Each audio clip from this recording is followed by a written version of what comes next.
One possible factor in the D.C. crash could be a shortage of air traffic controllers. Just last night, the FAA's Not a Warning system experienced an outage, and that is now back up and running. Fox 10's Kenzie Beach is live at Sky Harbor Airport with more. This is concerning, Kenzie.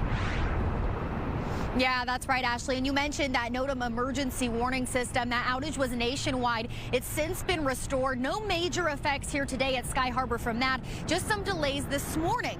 But in terms of the staffing shortage concerns at air traffic control towers nationwide, the good news here in Phoenix, they're sitting about average with those numbers. We spoke with a former pilot that was based here in Phoenix, and he tells me that the landscape just has completely changed with the decrease of people that have just been entering the aviation industry in general. But when it comes specifically to air traffic control, that job is high stress and it takes years to even enter the profession. So the FAA implemented a new workforce plan just last year where they say that new controllers are typically hired 2 to 3 years in advance, and that's how long it takes to learn an airport's landscape.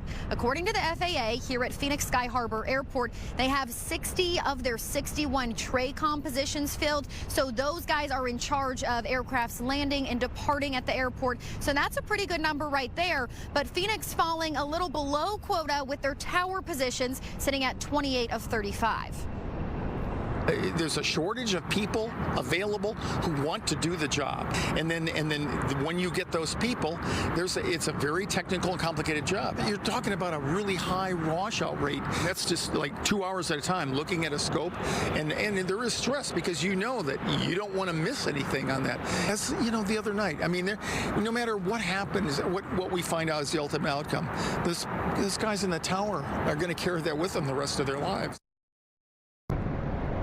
Now, we have reached out to the Phoenix Tower in terms of what they're dealing with on the day today, in terms of, maybe a wait or people, if they're understaffed or sitting right about average, those numbers looking better than some other places in the country. And Captain Ron telling me here in Phoenix, it's a desirable location to live. So a lot of people do request a transfer to work at the Phoenix Tower, but then it does take years to learn the airport's landscape. Here, the good news is we have great weather, but you're also dealing with a ton of mountains surrounding our airport. But he did say, being a metropolitan area, it's a very busy airport here at Sky Harbor. Reporting live at Sky Harbor, Kenzie Beach, Fox 10 News.